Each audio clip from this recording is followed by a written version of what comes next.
Maybe spend a few minutes like kind of diving in and seeing if there's one or two that speaks to you. Now, I have a digging method. It's called the two-handed method. You can kind of do this. Okay. You go a little bit slower, but you get, you can go through two at once. The two-handed method. Yeah, One thing that I love about digging is it tells you about the city you're in, because you're going through collections that exist because people brought their records. When people leave home, that's right. They take their records because that reminds them of where they're from, etc. That's what they like to listen to. But like I said, down here, you have the Latin community and the reggae dancehall community. So when you come to a place like Miami that has that population, it's like, okay, I feel like I can get to that layer, the deeper layer. And you find different stuff that was pressed here. Because of the Jamaican populations, you have Miami, New York, London, Toronto is on that map. People would move there and then they would record records and they would press records. So you'll find, reggae records that were recorded and pressed in Canada. Reggae records that were recorded and pressed in Miami. So when you travel, you come across these things. And so a place like this will have a higher density of that stuff. So I find there's been a resurgence with like stores like Rush Hour or even Juno Records online. Like some people are just going straight to vinyl, no digital, because they're finding. I think that they like that cycle a bit more. They like the idea of putting something out there physically and letting it sort of like find its way to the ears and the DJs that want to play it. And it's almost like a different form of discovery, You might even just hear the preview MP3 and say, I need this, and then get it. And then you start playing this white label that no one knows what it is. Where'd you get that? It's like, oh, it's only here. That moment of discovery is so special. When you find something or hear something that just takes you, as a music lover, you're always looking for those songs, those moments. But there's something about the scarcity and limitations of something existing physically and not digitally that as the world gets more and more digital, looking for that energy a little bit more, so.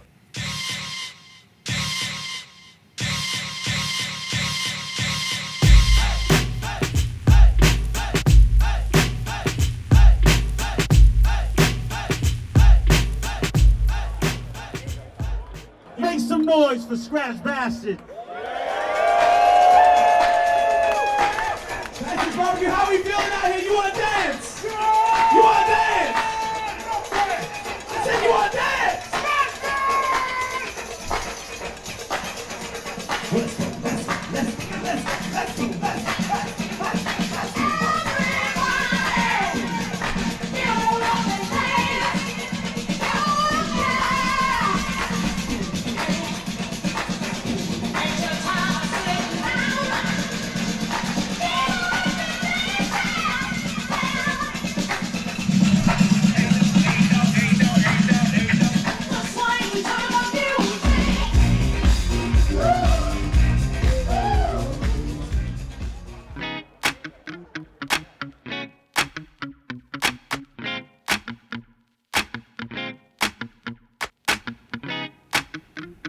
Skratch Bastid, Dante, take one marker.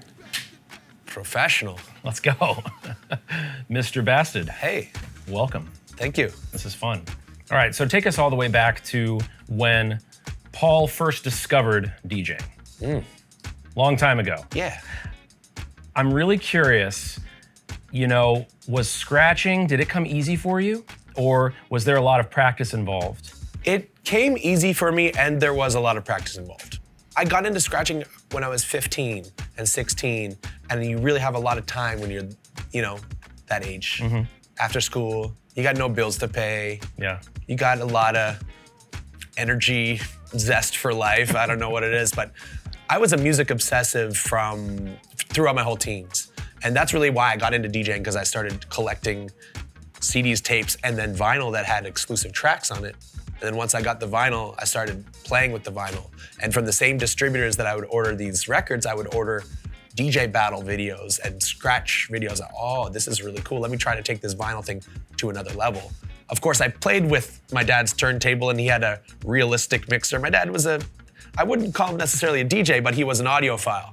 And he'd play music at parties sometimes. And he had a Radio Shack style mixer, no crossfader. And I remember taking a Kid Creole and the Coconuts record because it sounded like it was hip hop or looked that way. And I'd put the needle on the record and I'd try to do something and I'd see it on TV, it sounded a certain way. and the needle's all jumping, and Yeah. I'm like, I didn't understand, but just trying to figure that out you go through so much in that process of trying to figure it out that this is pre-YouTube, of course. So you're trying to put together things, you develop your own techniques that way. So once I started getting the actual information from videos and combining that with my own study and research, yeah, it came pretty quick. And I would then linked up with some people in the main city, Halifax, some of my OGs now, I call them.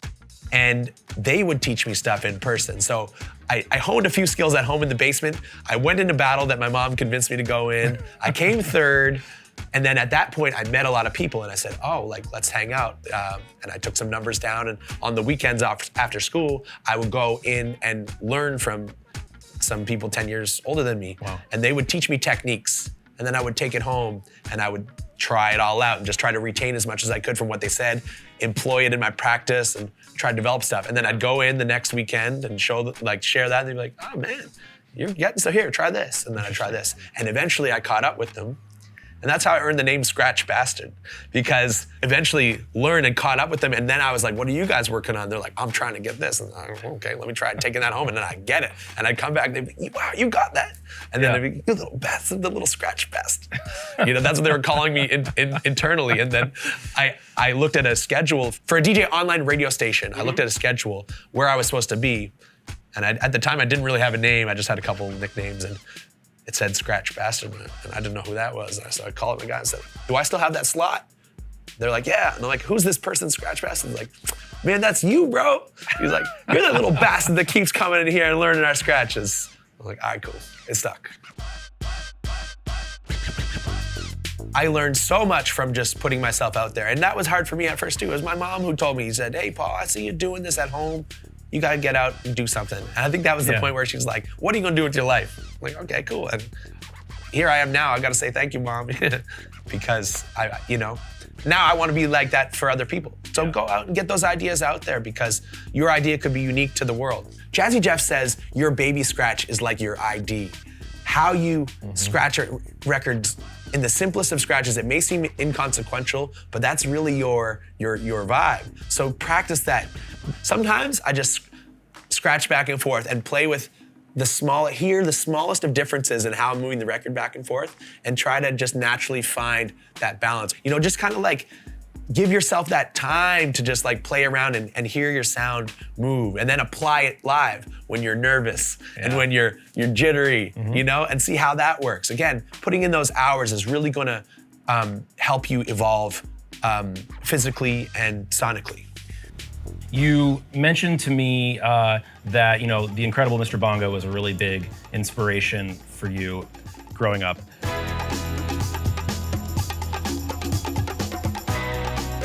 The Incredible Bongo Band record is a foundational hip-hop record. There's a few songs on it, Bongo Rock and Apache specifically, which are like foundational hip-hop records.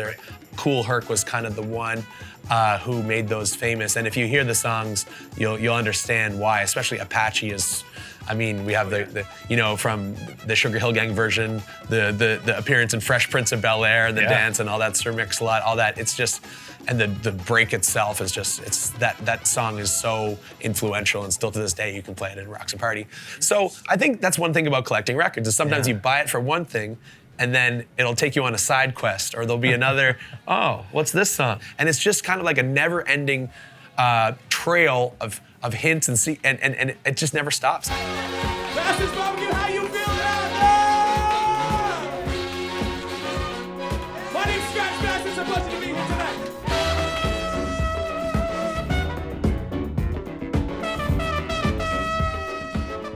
How do you prep for each individual set that you play? Well, I would say that I prep, if it's physical records, packing a crate, of course. I kind of visualize the event, say, what do I want to play here? What have I collected recently? What has worked in recent times? And, put it together, try a couple mixes at home, put a couple things in there. So whether it's digital or whether it's physical, putting together a crate. And then you've got to also just rely on your instincts once you get there. So with physical, that's a little harder unless you're packed. But I find the way that I work with that is just over the course of a year I might play 10 vinyl gigs outside of the house. So I kind of keep a bag, and maybe I'll remove 20% of it and put in another 20.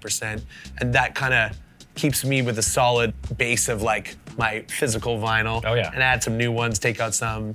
So I leave myself a few hours to do that at the very least. Yeah. Never enough time. I'm always scrambling right before the plane to take off and run with records at the door. And then digitally, preparing crates, but of course, with digital, you can also access any crate that you've ever prepared. So that's kind of a nice convenience of the digital side. So talk to me a little bit about kind of your sort of inspirations and the musical inspirations, why you choose the records you do when you travel, like, because that's hard. You got to kind of lock that in before you can even see the crowd. And that's something that's special about playing vinyl. I've thought about this. How do you explain to someone what is special about playing a vinyl set without sounding snobby or, hey, it is nice. If you have all these songs digitally, why do you need the physical copy? Right. And there is something special about preparing and visualizing and imagining how something will be and preparing it and then sharing that and it being the right choice. Yeah. And people are like, how did you know that this was gonna be the right record? Yeah. You have all these infinite choices, why these ones? And it's like, there's something special about it. It's like a commitment thing, Yeah, yeah. And I think that people can feel that. Whether they fully understand all the things that go into it, I think they can just feel that it's special. And it is a little bit of a I told you so in your head. You're like, yeah, I knew this was gonna work, and it even worked better than I thought it was. It's a nice high.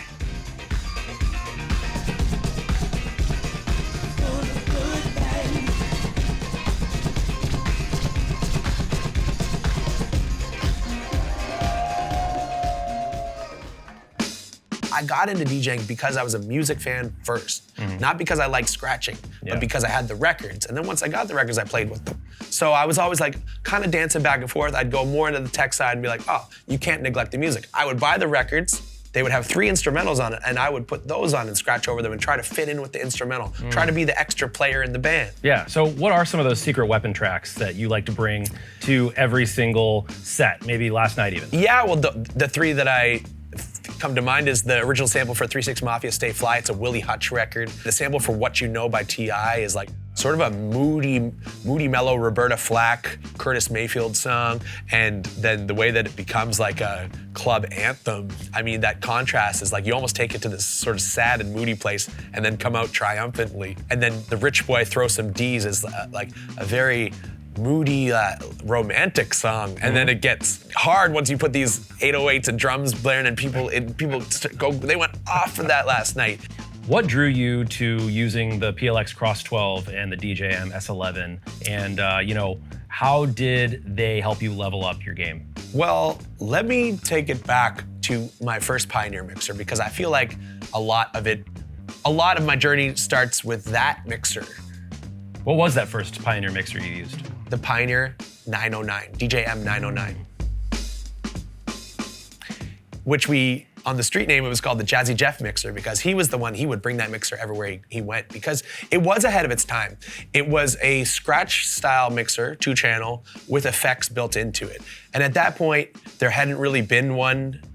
There was sort of this period of the Skratch mixers that were informed by Skratch DJing. Right. But they weren't really ready for the club. They were a little more for the hobby DJ or the battle DJ only. But the 909 fused the club with the scratching, so you had these effects that could color the scratching and, of course, just the music that you play. And it was such a fun mixer to play on. And it gave you this new sonic texture that, of course, we used to do fades manually with the up fader, but now you had the foot pedal. Yeah. You're triggering this. Oh man, it gives you such a range of expression. And that mixer, I rode it till the wheels fall off. I bought a second one for parts. I still have 2, one for parts, and swapped it all out. Still have that around. Then the S9 came along. And the S9 changed the game, man, with the 8 pads on each side. And similar to those paddles, you can see the lineage between the 909 and then the S9 and then the S11, my favorite mixer. Took it out of here, the screen on there, everything great about the S9, and then just more and more features on it. I'm still discovering things on that mixer. It's a heavy, heavy mixer. I love playing on it. For my streams, it's incredible.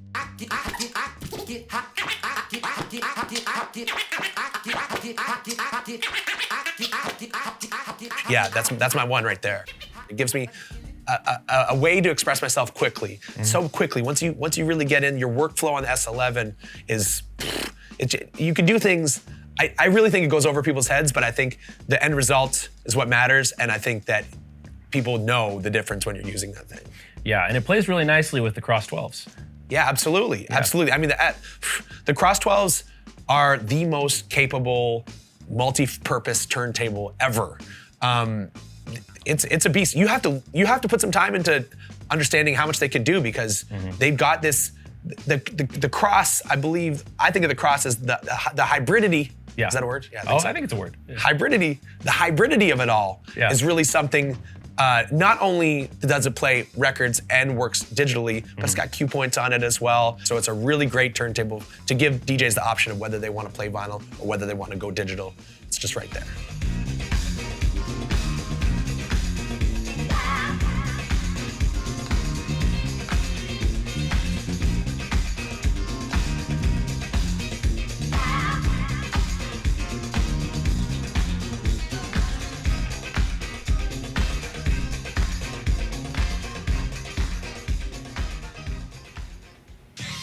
I want to go back in time a little bit. We got to talk about the Star Wars routine. Yes. Scribble Jam 2001. Yes.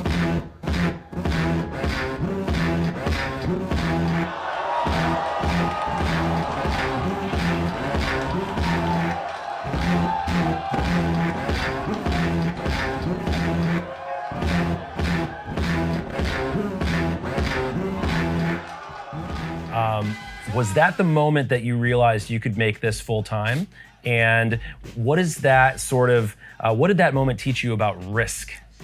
Well, it definitely was not the moment where I could think I was doing this full time, but for me, it was the high point of my DJ creativity. That record was actually a record by one of my OGs, Buck 65. He was a rapper, producer, DJ, and he made this record, and he was in the DJ battle, and I said, okay, I'm gonna take his record, I'm gonna try to beat him with his own record.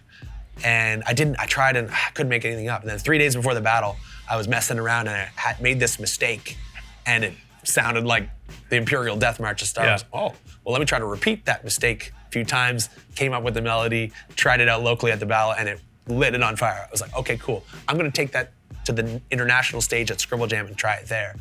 And certainly, it went off. But that was actually in the semifinal round. I was still, at that point, 18 years old. I didn't have as much repertoire, but I felt like I had to get that idea out because I was facing a really hard guy, this guy DJ Kiko, in the semifinals. What the biggest lesson that taught me was shoot your shot. Because if I had tried to save that for the final and win the whole thing, I would have lost in the round, and that routine would have never gotten out there. Wow. So they put that video, even though I didn't win, they put that video on the VHS, then the DVD, and that became a bit of a culty thing. And then even pre-YouTube, people uploaded it to the internet, and it became this viral thing. It was on College Humor, E-Bombs World, and sites like that. And it was just called Star Wars DJ. It didn't have any metadata, it's just a video. And people would say, hey, I saw you on the internet and stuff. It showed me the value of shooting my shot, and then the value also of having videos and content out there. I mean, talk about AI, right? I mean, you're from Canada. Yeah. BBL Drizzy, right? The AI. That's my favorite AI song. It might be the only AI song I really like. Yeah. What's your take on AI? Do you think that this is something that's important for the culture? Do you think it's something that may be a distraction? It remains to be seen. I think AI as a music writing tool can be useful. But something, that's over the years I've learned is be open to ideas. Sometimes I recall stances that I had on music when I was a teenager and really hardened by my specific values, and I look back at them and be like, well, I didn't need to be that critical of something.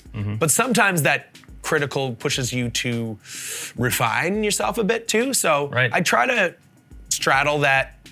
That line where be critical, but also be open to the possibilities. And I've been around other people using AI as a tool in the studio, and it can be cool. Whether I feel connected to a completely AI-generated song, not yet, but perhaps somehow someone can show me the right way. That being said, I love good music, and I love hearing an artist make dope music and commitment and commit themselves to a sound. So I'm definitely not going to stop checking for real people. I love the phrase "one through music" because I do feel like music is one of the great unifying forces of the universe. I know that sounds deep, but I truly believe it is. I've seen it happen so much over my life where music brings people of all colors, shapes, sizes, backgrounds, ethnicities, ages together. And it's just like, you know, sometimes I think people see things, and I get it. You look at a record cover and it's got an image on it, and image is so much part. But when you take that away, you just got the music. And I feel like when we do rid ourselves of what we can see and just hear it with your ears, I mean, that's something that brings people together without this image perception. It's a sonic image, you know, and I feel like it is a way of stripping a certain, I won't call it extraneous or frivolous. You strip it of a certain factor that doesn't really matter, and you really hone in on what matters. Yeah, that is a great answer. Thank you. Yeah, thanks for putting your spin on everything. Great it's been a pleasure. Yeah, absolutely.